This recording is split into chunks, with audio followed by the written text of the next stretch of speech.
తెలుగు రాష్ట్రాల్లో అతిపెద్ద lift manufacturer lifts ట్రై.com dealership కూడా ఇవ్వబడును.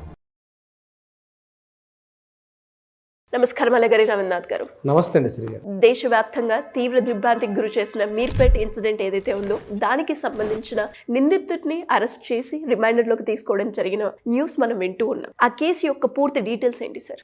మీర్పేట హత్య సంబంధించి దారుణమైన ఘటనగా చెప్పుకున్నాం. దీని మీద కొన్ని వీడియోస్ కూడా మనం చేసాం. అయితే నిన్న కోర్టులో అతన్ని అరెస్ట్ చేశారు. మొన్నటి వరకు అతన్ని కేవలం ఇంటరాగేషన్ వరకు మాత్రమే పిలిపించారు. అయితే నిన్న అరెస్ట్ చేసి కోర్టులో ప్రవేశపెట్టిన తర్వాత కోర్టు అతనికి 14 days రిమాండ్ విధించింది. దీనికి సంబంధించి చర్లపల్లి జైల్లో అతన్ని ప్రవేశపెట్టడం జరిగింది, నిన్న వెళ్ళడం జరిగింది. అయితే దీనికి సంబంధించి డీటెయిల్స్లోకి వెళ్ళినట్లయితే ఈ హత్య నేను చేశాను అని చెప్పి నిందితుడు అంగీకరించాడు. దీనికి సంబంధించిన పోలీసులు కూడా ఏంటంటే ఇక్కడ పోలీసులకి పెద్ద సవాల్ యాక్చువల్గా ఈ కేసు సంబంధించి. ఎందుకంటే ఇక్కడ ముందుగా మిస్సింగ్ కేసు నమోదు చేశారు, ఆల్టరేషన్ చేశారు, తర్వాత అది మర్డర్ కేసు కింద మార్చినట్టుగా మనకు కొంత న్యూస్ అయితే తెలుస్తుంది.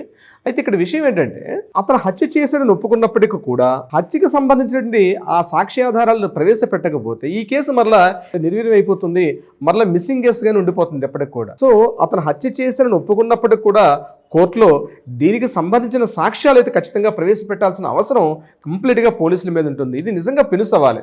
అంటే అతను రీకన్స్ట్రక్షన్ చేశారండి. మరలా వాళ్ళ ఇంటికి తీసుకెళ్ళి ఇతనితోటి ఈ గురుమూర్తితోటి మరలా ఆ హౌస్లో మొత్తం రీకన్స్ట్రక్షన్ చేశారు. అంటే ఎలా చేశాడు, ఏ రకంగా చేశాడు అని మొత్తం కూడా రీకన్స్ట్రక్షన్ చేశారు. ముందుగా అతను కూడా military officer, ex army officer అని చెప్తున్నారు.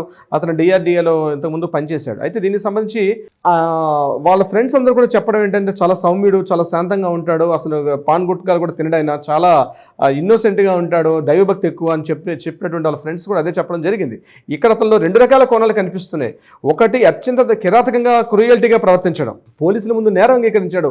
నువ్వు చేసావంటే CC కెమెరాస్లో కనిపిస్తుంది, ఆ అమ్మాయి వెంకటమాధవ్ ఎవరైతే ఉన్నారో ఇంట్లోకి వెళ్ళడం కనిపిస్తుంది, మళ్ళీ ఇంటి నుంచి బయటకు రావడం కనబడలేదు. కాబట్టి అనేక రకాలుగా పోలీసులు వాళ్ళకి తెలిసేటువంటి వాళ్ళ స్థాయిలో ఇంట్రాగేషన్ చేసినప్పుడు పూర్తి ఇన్ఫర్మేషన్ చెప్పాడు. నేనే చంపాను, ఎలా చంపాను అంతను కూడా అతను ఒక లైవ్గా చెప్పడం జరిగింది. దానికి సంబంధించిన పోలీసులు కూడా పోలీసులు రీకన్స్ట్రక్షన్ చేశారు. అంటే రీకన్స్ట్రక్షన్ అంటే కూడా ఏంటంటే ఎలా జరిగింది, హత్య ఉదంతం ఎలా జరిగింది, ఎలా చేశాడు అన్నది పోలీసులు ఒక మర్డర్ కేసులో ఖచ్చితంగా చేయడం అన్నది ఆ ఫైలింగ్ మొత్తాన్ని కూడా కోర్టులో సబ్మిషన్ చేయాల్సి వస్తుంది.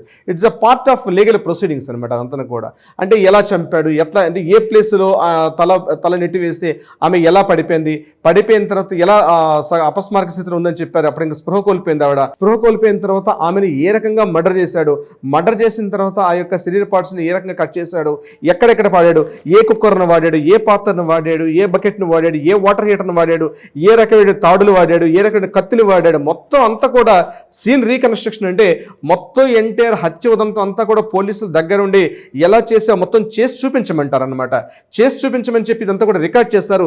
ఈ రికార్డు వీడియోని యాస్టీస్గా మళ్ళీ కూడా కోర్టులో ప్రవేశపెట్టడం జరుగుతుంది. అయితే ఇది మన పోలీసులకు మాత్రం ఒక గొప్ప ఛాలెంజింగ్గా తీసుకోవాల్సిన అవసరం అయితే ఉంది. సవాల్ ఇది యాక్చువల్ కేసు.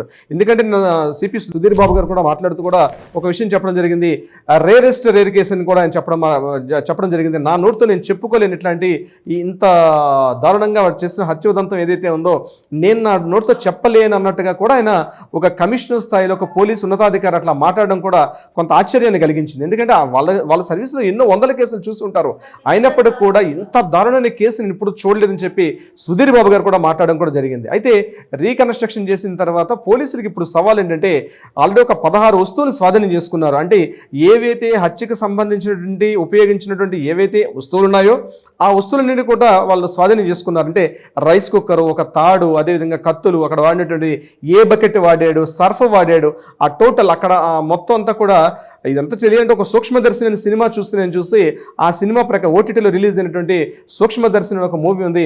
ఆ సినిమా చూసిన తర్వాత అతను అంతకుముందు అంటే ఈ హత్యకు ముందు ఒక కుక్కని చంపాడు. ఆ కుక్కని చంపి ఆ కుక్కతో ఎలా అయితే ఆ ఎంటైర్ బాడీని ఏ రకంగా చేయొచ్చు అని చెప్పి ముందుగా ఒక ట్రయల్స్ చేశాడని కూడా మనకు కొన్ని వార్తలు కూడా వినిపించాయి.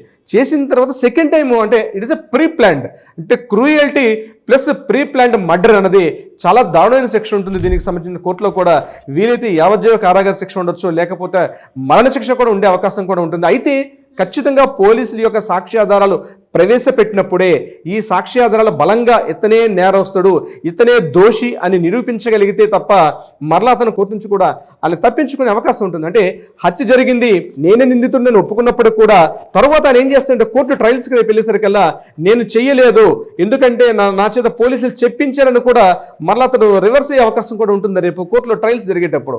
ఎందుకంటే సాక్ష్యాధారాలు బలంగా లేనప్పుడు. మనం ఇదే విషయాన్ని మన కలకత్తా కేసులో కూడా చూసాం. అక్కడ మర్డర్ జరిగింది, అన్ని రకాల ఆధారాలు సుమారుగా అక్కడ 40 పైబడి సాక్ష్యాలు చూపించి అంత చూపించినప్పుడు కూడా నిందితుడు అక్కడ సంజయ్ రావు ఒక విషయం చెప్పాడు, నేను చేయలేదు, పోలీసులు నా చేత ఇందులో నేను ఫ్రేమ్ చేయబడ్డాను, నా చేత ఇరికించారు, నేను ఇరికించబడ్డాను ఈ కేసులో, నన్ను ఫ్రేమ్ చేశారు, పోలీసులు నా చేత ఇట్లా చెప్పించారని కూడా కోర్టు ముందు కూడా ఇతడు రివర్స్ అయ్యే అవకాశం కూడా ఉంటుంది. ఎందుకంటే అతడు పోలీసులు చెప్పిన విధానం ప్రకారం మనకు తెలిసింది ఏంటంటే నంబర్ ఆఫ్ టైమ్స్ ఆయన వెర్షన్స్ కూడా మారుస్తున్నాడు.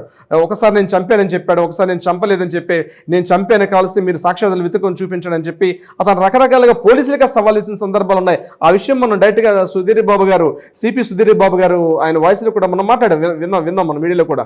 అయితే ఇక్కడ జరిగిన విషయం ఏంటంటే రేపు కోర్టులో ఖచ్చితంగా ఇతడే దోషి, ఇతడే నిందితుడు, ఇతడే హత్య చేశాడని పోలీసులు సాక్ష్యాధారాలతో నిరూపించకపోతే డెఫినెట్గా మళ్ళీ ఇతను తప్పించుకునే అవకాశం ఉంటుంది.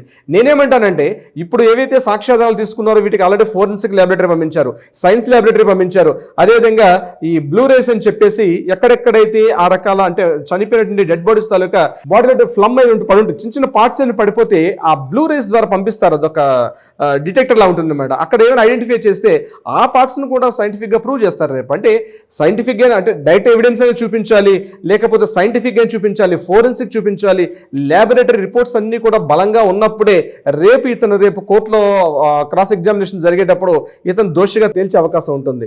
కానీ ఇక్కడ మనకు అందుతున్న ఈనాటికి ఇప్పుడు ఉన్నటువంటి ఇన్ఫర్మేషన్ ప్రకారం ఏంటంటే ఇవన్నీ కలెక్ట్ చేసుకున్నారు, కానీ అవి సైంటిఫిక్ గా ప్రూవ్ చేయగలగాలి, ల్యాబొరేటరీ సాక్ష్యంగా ఖచ్చితంగా చూపించగలగాలి. కేవలం ఇతన్ని పట్టుకొని ఈ రోజు అతను ఒప్పుకున్నాడు కాబట్టి రేపు కోర్టులో ఖచ్చితంగా ఇతనికి శిక్ష పడుతుంది అని చెప్పే అవకాశం కూడా తక్కువ. ఎందుకంటే నేను అందుకనే లాస్ట్ టైం వీడియోలో కూడా చెప్పాను, ఇతని తరపున ఏ ఒక్క అడ్వకేట్స్ కూడా వాదించవద్దు అని చెప్పి మా అడ్వకేట్స్ అందరూ కూడా నేను రిక్వెస్ట్ కూడా నేను ఈ వీడియో ద్వారా పంపించడం జరిగింది. ఎందుకంటే కనిపిస్తుంది ఒక మానవ మృగం, ఒక క్రూర మృగం మాదిరిగా ఇతను కంప్లీట్గా అత్యంత పాశవికంగా చంపనున్నది. అట్లాంటి వ్యక్తి సమాజంలో బతకడం చాలా కష్టం. అట్లాంటి ఆలోచన విధానం ఉన్న వ్యక్తి సమకాలీన సమాజంలో ఒక మనిషిగా బ్రతకడం కూడా జీవించే హక్కు లేదని నేను అంటాను యాక్చువల్గా. ఎందుకంటే మనకు జరుగుతున్న కథనాల ప్రకారం నేను అందుకనే రిక్వెస్ట్ పెట్టాను మన అడ్వకేట్స్ మిత్రులందరూ కూడా, అయ్యో ఎవరు కూడా ఇతని తరపున ఎవరు వాదించకండి, కనిపిస్తుంది ఎవరిని వాదించి ఇతను తప్పించుకునే అవకాశం ఉంటుందని కూడా నేను చెప్పడం జరిగింది. సో ఇక్కడ విషయం ఏంటంటే సాక్ష్యాధారాలు ప్రాపర్గా ప్రూవ్ చేయలేకపోతే ఇతను తప్పించుకునే అవకాశం ఉంటుంది. మీడియా కథనాలు ఇన్ని రకాలుగా ఉన్నప్పుడు కూడా కోర్టు ముందు కావాల్సింది సాక్ష్యం కావాలి, సాక్ష్యాధారాలు ప్రూవ్ చేయాలి. ప్రూవ్ చేస్తేనే నిందితుడు శిక్ష పడే అవకాశం ఉంటుంది. ఎందుకంటే అతను సాక్ష్యాధారాల్ని లేకుండా తారుమారు చేసేసాడు. అతను చివరికి ఏం చెప్పాడు, బాడీని మొత్తం కూడా హీటర్తో బాయిల్ చేసేసి మళ్ళీ డ్రై చేసి ఆ పార్ట్స్ని తీసుకెళ్లి పౌడర్ చేసి తీసుకెళ్లి చెరువులో కలిపేశాడు. చెరువులో కలిపేసంటే మొత్తం వాటర్లో కలిసిపోయింది కాబట్టి ఇప్పుడు అక్కడ నుంచి శాంపిల్స్ కలెక్షన్ చేయడం కూడా చాలా కష్టం. అది ఎందుకంటే అది ఒకవేళ శాంపిల్స్ చెరువులో కలెక్షన్ చేసినా అవి యానిమల్వో తెలియదు, ఎందుకంటే చెరువు అది, అక్కడ ఏమైనా జంతువు కూడా చనిపోయి ఉండొచ్చు. అది ఖచ్చితంగా హ్యూమన్ బాడీ అని చూపించగలగాలి. ఆ హ్యూమన్ బాడీ కూడా అది వెంకటమాధవి తాలూకా హ్యూమన్ బాడీని ప్రూవ్ చేయాల్సి వస్తుంది. చాలా పెద్ద సవాల్ ఇది యాక్చువల్గా.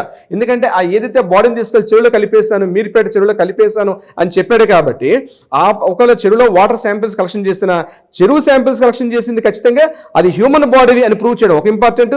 హ్యూమన్ బాడీ ప్రూవ్ చేసిన తర్వాత సెకండ్ ఇమీడియట్గా అది వెంకటమాధవి అని ప్రూవ్ చేయడం ఇంకొక ఇంపార్టెంట్. సో ఇదంతా ఇంత కాంప్లికేషన్స్గా ఉంటాయి ఇవన్నీ కూడా. సో ఇంకొకటి డిఎన్ఏ టెస్ట్ కావాలి, పిల్లల తరగతి డిఎన్ఏ టెస్ట్ చేయాలంటే కూడా కోర్టు నుంచి అంగీకారం కావాలి. So these are the legal complications చాలా ఉన్నాయి. సో ఇది పోలీసులకి కేవలం హత్యని జరిగిపోయింది కాబట్టి నిందితుడిని పట్టుకున్న అందంతో సంబరం అయిపోలేదు.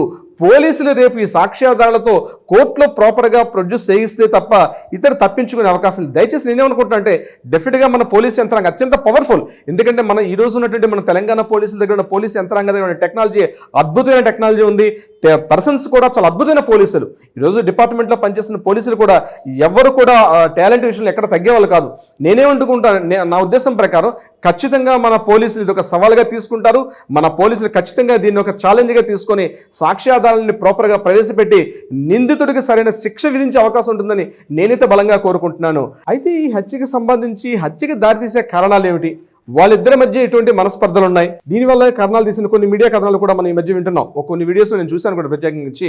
అతను ఇంత క్రూరమోగంగా మారిపోవడానికి, ఇంత సైకోగా మారిపోవడానికి గల కారణం ఏమిటి అంటారు. కోర్టు ముందు సైకోగా మారడానికి గల కారణాలు కాదు, హత్య జరిగిందా లేదా, ఇతను హత్య చేశాడా లేదా, హత్య ఇతనే చేశాడని ఒప్పుకున్నప్పటికి కూడా ఇతనికి సరిపోయిన సాక్ష్యాధారాలు ఉన్నాయా లేవని చెప్పి కోర్టు చూస్తుంది తప్పించి హత్య గల కారణాలు ఏమిటి, ఎందుకు చేశాడు, అది సెకండ్ పార్ట్.